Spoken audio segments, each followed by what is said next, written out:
Assalamualaikum warahmatullahi wabarakatuh.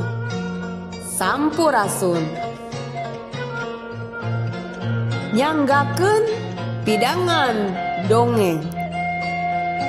Sasakala maung panjalu. Wilujeng ngadangukeun. Kocapkeun di Kerajaan Majapahit. Prabu Brawijaya anu ngaheuyeuk eta nagara keur anteng neuteup bulan purnama. Nginget-nginget kajadian mangsa katukang. Kajadian anu ngabengkahkeun dua kerajaan. Kerajaan Majapahit jeung Kerajaan Pajajaran. Kajadianana memang geus lila pisan. Geus kaliwat 10 itu tahun katukang nyaeta kajadian anu katelah perang bubar. Timbul niat anu luhung dina manahna. Niat pikeun nyambungkeun deui duduluran anu kungsi kapegat ku rasa ceuceup. Sabab dihenteu-henteu oge upama dijujut kapuhu mah Raja Majapahit jeung Raja Pajajaran teh ti karuhuna mah tunggul sakocoran. Carana mah bisa ngaliwatan pertikahan. Kabeneran Prabu Brawijaya lalagasan keneh. Sang Prabu Brawijaya enggal nyaur patih. Barabat atuh nyaritakeun pamaksudanana nyaeta ngalamar putri Kerajaan Pajajaran anu geulis Putri Kencana Rarang. Tujuanana kayalian pikeun nyambungkeun tali silaturahmi anu kungsi pegat pisan.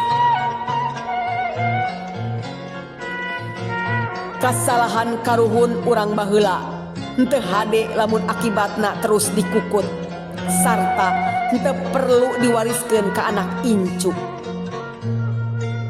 Patih sapuk kana pamaksudan sang Prabu.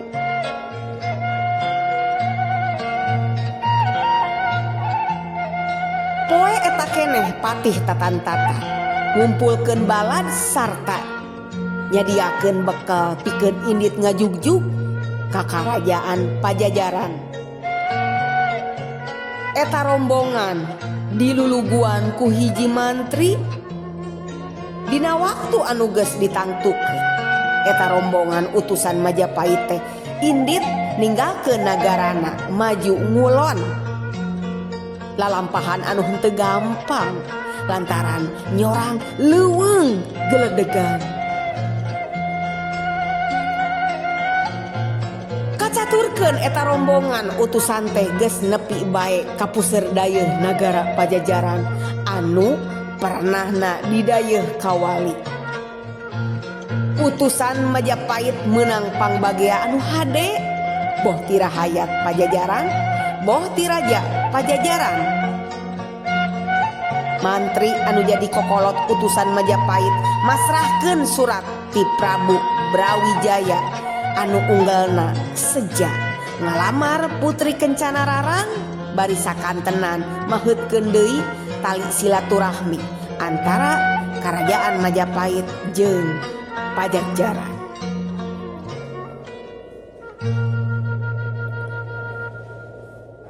Raja Pajajaran nampi eta lamaran ngingetkeun kana niat luhung Raja Majapahit. Ajakan pikeun hirup sauyunan memang kudu ditarima kalawan jembar. Mana komo sang Prabu Brawijaya teh yuswana teu sabaraha geseh sareng Nyi Putri. Tumut kana kapalai sepuhna Nyi Putri oge kersa dipihukum ku Raja Majapahit. Malah harita keneh oge ditangtukeun waktuna wanci anu mustari pikeun jatuh rami.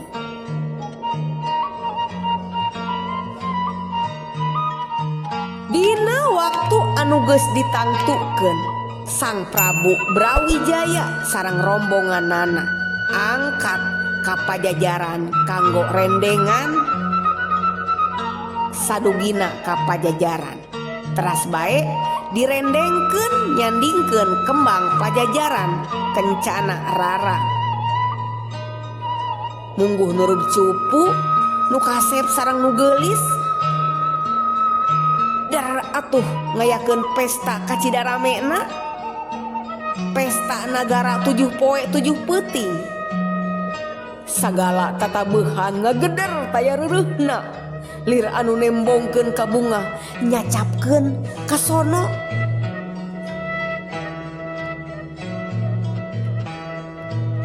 Sanggeus rengse pesta jeung sukan-sukan, Putri Kencana Rarang dicandak ka Majapahit. Ngiring ka ingkang Caroge ngeheuyeuk dayeuh. Rumah tanggana estuning regreg pageuh ditilaman ku kanyaah, dipupuk ku kadeudeuh. Sawatara bulan ti harita Putri Kencana Rarang wawartos ka Carogena yen anjeunna ngandeg. Sang Prabu Brawijaya kalintang suka manahna.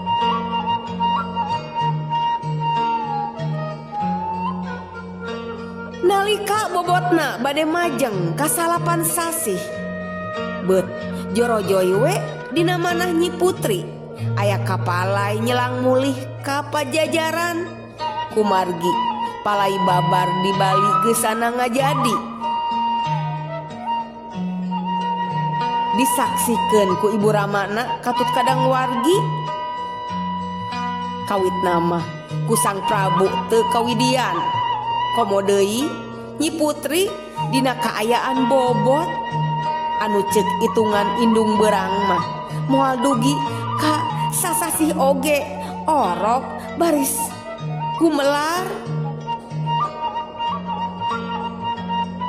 Nanging kumargi Nyi Putri keukeuh sareng nyariosna di barungku merebay mili. Akhirna mah Sang Prabu teh leah manahna. Mangga atuh ari rai maksa angkat mah mung hapunten. Engkang teu tiasa ngajajabkeun kumargi nuju pameng mayuna nagara. Saur Sang Prabu Brawijaya. Anjeunna ngutus hiji mantri kapetengan kanggo ngajajabkeun Nyi Putri ka Pajajaran.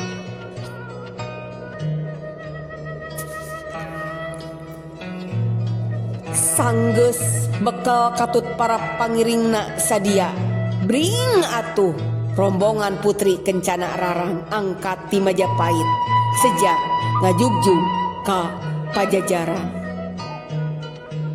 Angkat nyacat nyorang leuweung geledegan, mipir-mipir pasir, mapai-mapai jungkrang. Nyi Putri angkatna ditandu kana joli, diaping ku mantri katut para ponggawa. Sanaos kedah nyorang jalan rarumpil, Nyi Putri katingalina paromana bear marahmai. Kumargi bade tepang sareng ibu ramana.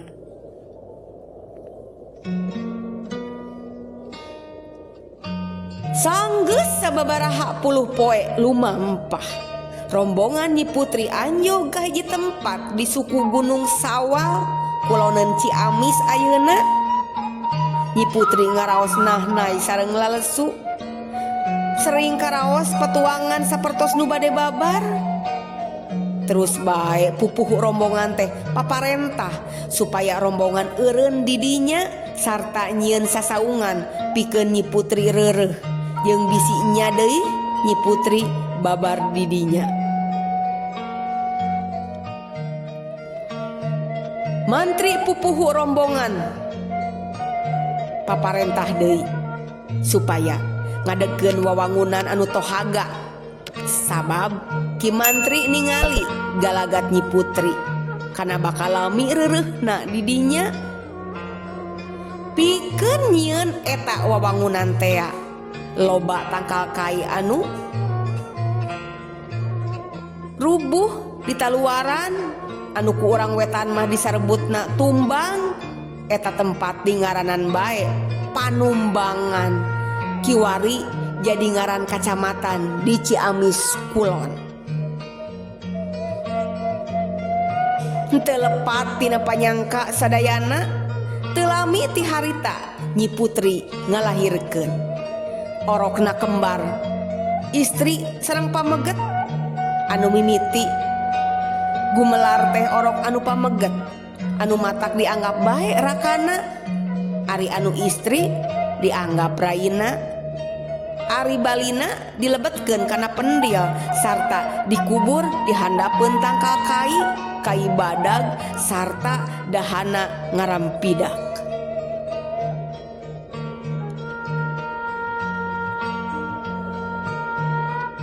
Saparantos Nyi Putri salirana jag-jag, rombongan neruskeun deui lalampahanana ngajugjug ka kawali puseur dayeuh Pajajaran. Sababaraha poe ti harita rombongan geus nepi. Nyi Putri dibageakeun ku ibu Ramana dibarungku ka bunga anu taya hinggana. Komo deui ieu mulina bari nyandak murang kali kembar sapasang anu kaasep jeung geulis estu mulus sarta taya kuciwana. Nyi Putri nyaritakeun lalampahanana ti kawit angkat ti Majapahit dugi ka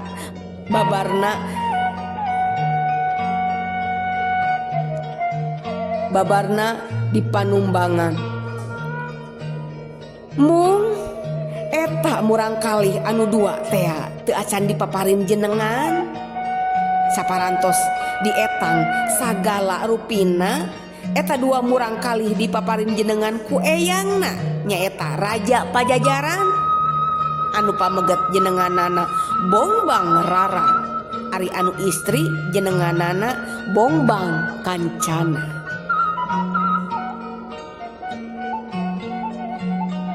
Eta murang kalih dirorok ku eyangna kitu deui ibuna Kencana Rarang. Anjeuna henteu mulih deui kacarogena di Majapahit nyaeta Kasang Prabu Brawijaya tea. Dua murang kalih teh morontod pisan, beki gede teh beki tembong cahayana. Bongbang Rarang kasep lir dewa Kamajaya, Bongbang Kancana geulis lir Dewi Ratih. Kacida pisan dipikanya ahna kudu jadi eyang kawantu putu ti putra istri kamemet. Tapi nepi ka umurna mincak rumaja eta barudak teh henteu nyahoeun bapa lantaran kacida dibunianana ku akina.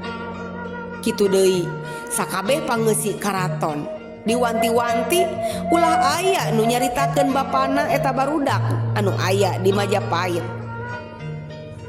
Lain kunanaon akina kacida risina sieun incu anu kacida dipikanya ahna indit nepungan bapana di Majapahit. Sasatna mah lunta ti karajaan Pajajaran.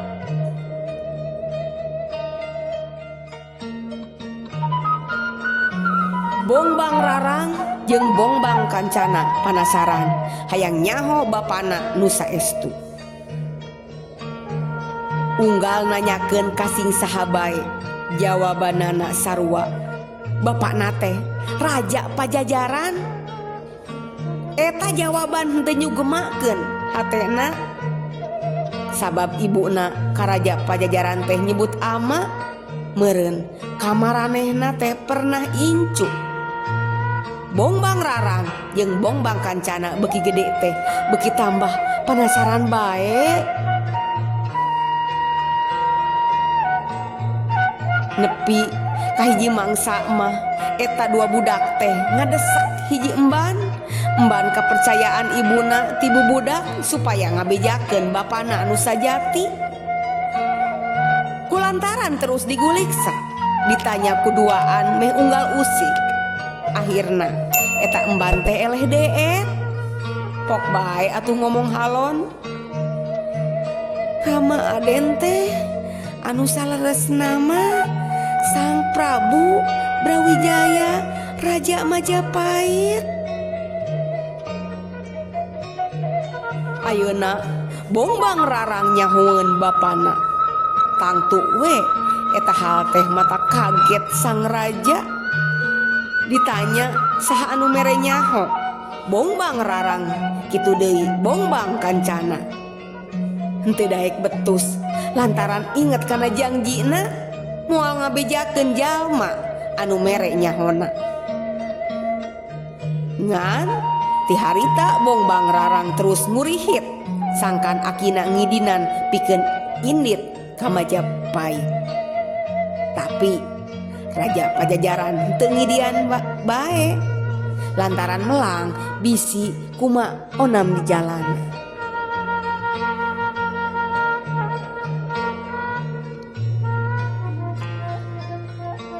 Pamiarsa, akhirna dina hiji peuting jemplang-jempling Bongbang Rarang ngalolos ti karaton. Niatna geus gili girek indit ka Majapahit nepungan bapakna anu jadi raja di Majapahit. Isukna sapangeussi karaton ibur Bongbang Rarang teu aya di karaton. Burber anu nareangan kaditu kadieu weleh anu diteanganana henteu kapanggih. Leungit lir anu ditereuy ku poekna bumi.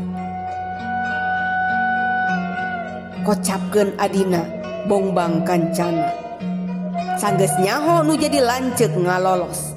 Rerencepan nyusul ngalolos ti karaton. Henteu lila oge Bongbang Rarang kasusul lantaran samemehna geus pasini janji tepung di hiji tempat anu dirusiahkeun. Terus atuh duanana nuluykeun lalampahan, maksudna rek ngajugjug ka Majapahit nepungan bapana anu jadi raja di ditu. Barang nepi ka hiji tempat anu kiwari katelah panumbangan tea, Bongbang Larang kacidahanaangna. Koko tetengan neangan cai kaditu kadieu uleh henteu manggih. Breh bae ningali pendil handapeun tangkal.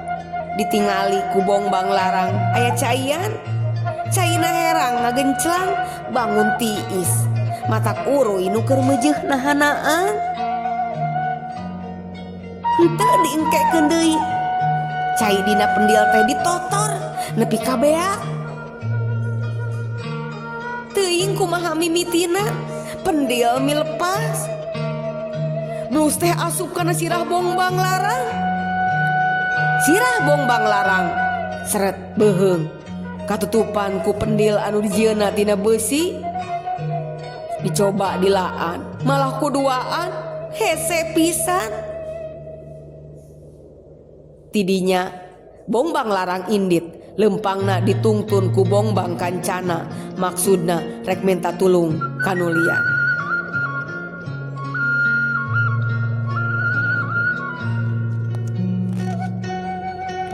Sakur jalma anu dipentaan tulung eueuh anu bisaeun ngalaan eta pendil. Tidinya aya jalma anu ngabejaan sangkan Bongbang Larang dibawa ka dukun kaceluk sakti ngaranna Aki Garahang. Barang tepung jeung Aki Garahang barabat atuh Bongbang Kancana nyaritakeun lalampahanana ti awal nepi ka akhir. Taya nu kaliwat.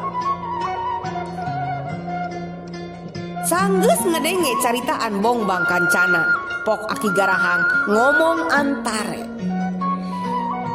Eta teh pangajaran keur hidup duaan. Yen sagala kalakuan anu henteu didinan ku kolot sok matak aya balukarna anu henteu ngeunah. Jeung deui ujang nyai ari nginum notor tina pendil teh kalakuan anu teu ade. Aki Garahang karunyaeun ka Bongbang Larang pokna. Keun sugan bisa urang diakalan ku Aki.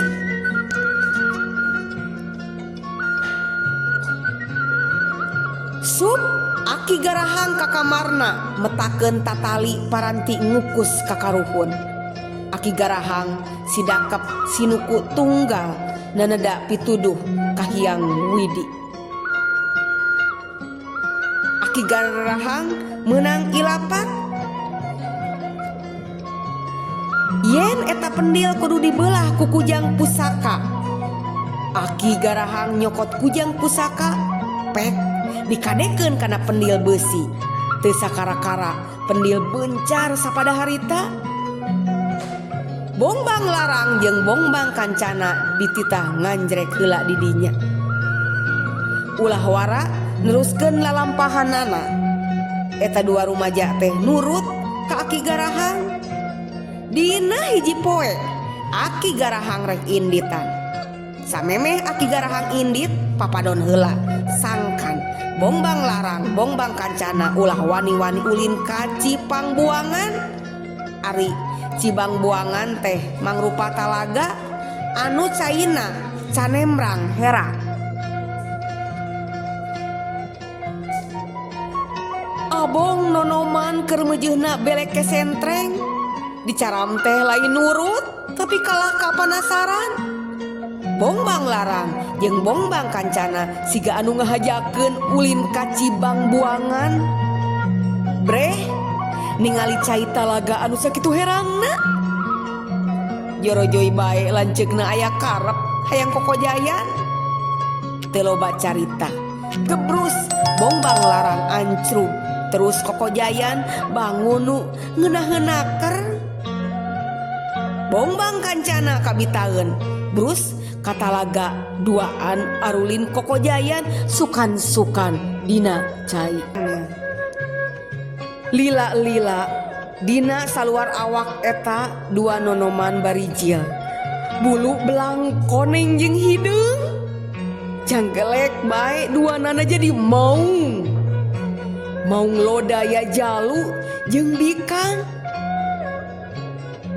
Barang duanana saladar kana eta kajadian. Terus silih rangkul bari ceurik paungku-ungku. Duanana kaduhung geus ngarempak larangan. Tapi kaduhung ti panderi mah taya gunana. Dua maung kajajaden teh balik deui nepi ka panganjrekan di imah Aki garahang. Aki garahang geus nyampak deui di dinya. Geus teg bae.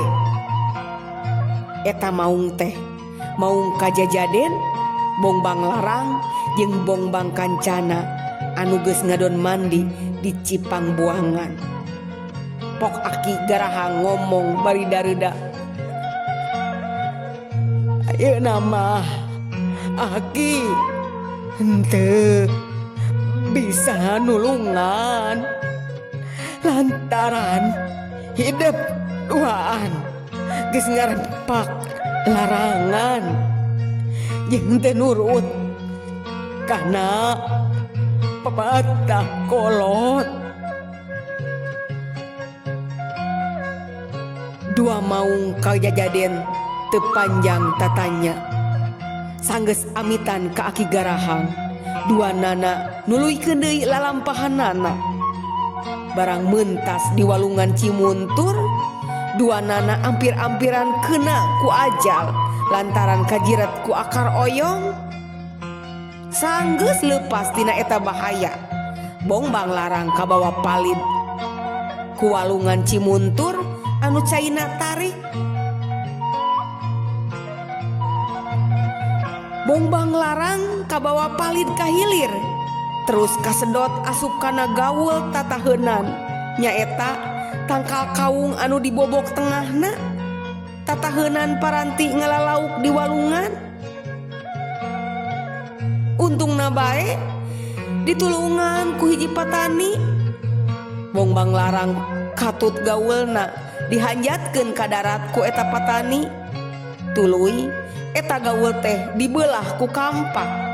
Sakali, dua kali, nepi ka puluhan kalina tapi gaul teh teu daek belah bae.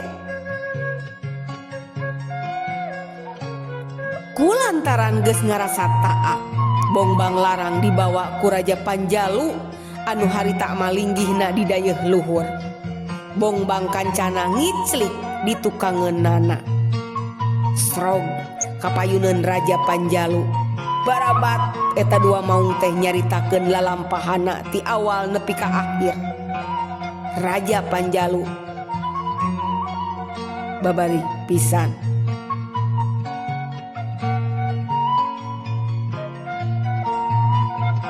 Minangka mulang tarimana ka Raja Panjalu, Bongbang Larang jeung Bongbang Kancana janji moal ngaganggu katurunan Panjalu iwal anu ngalampahkeun 3 perkara.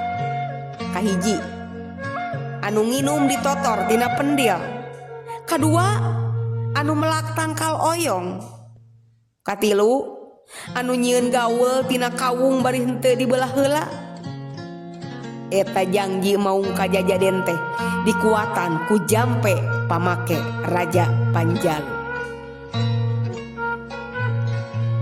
Pamiarsa, tidinya eta dua maung kajajaden teh nuluykeun deui lalampahan. Nyorang leuweung-leuweung geledegan, mipir-mipir pasir, mapai-mapai jongkrang. Ngarasa teuing sabaraha walungan. Akhirna anjog bae ka Karajaan Majapahit, maksudna rek nepungan bapakna. Barang Srog kalawang saketeng karaton, gulang-gulang anu ngajaga lawang pahibut bari nyangking pakarangna lantaran disampeurkeun ku maung sadua-dua jeung galede deui. Tuluy bae atuh maung teh pada ngepung.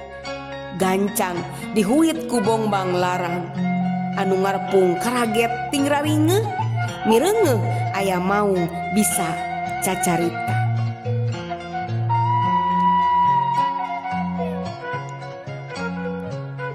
Bongbang Larang nyaritakeun sanyana manehna duaan teh putra Raja Majapahit Sang Prabu Brawijaya ti putri Kencana Rarang ti Pajajaran. Geus kitu mah eta dua maung teh dianterkeun ka jero karaton ngadeuheus ka Sang Prabu Brawijaya anu harita nuju di Paseban ngempal sareng abdi-abdi karaton. Sang Prabu Brawijaya kaget manahna nampi dua tatamu aneh anu ngadeuheus. Barabat atuh Bongbang Larang nyaritakeun lalakona ti mimiti ngalolos ti Pajajaran robah wujudna jadi maung di perjalanan tub dugi ka ayeuna aya di payuneun ramana. Ngadangu kitu Sang Prabu ngagabrung dua maung kembar teh digalentoran nyacapkeun ka sono kanu nembe tepang. Tapi kulantaran ayeuna mah geus beda wujudna geus robah jadi maung lodaya.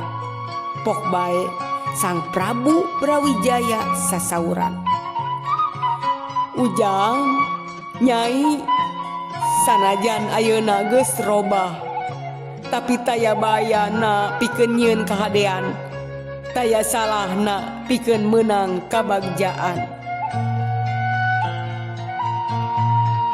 Bongbang Larang ditimbalan jadi raja di sakuliah leuweung Majapahit. Ari Bongbang Kancana ditimbalan jadi ratu di sakuliah leuweung Pajajaran. Ceuk sakawal sataun sakali unggal mulut eta dua maung sok ngahajakeun pependak ari tempatna matuh di Panjalu. Nya ti harita deui aya pacaduan pikeun sakabeh turunan Panjalu nyaeta teu meunang notor cai tina pendil, teu meunang melak oyong, jeung teu meunang nyieun kuluwung tina kawung anu henteu dibelah heula. Cag Hatur nuhun. Wassalamualaikum warahmatullahi wabarakatuh.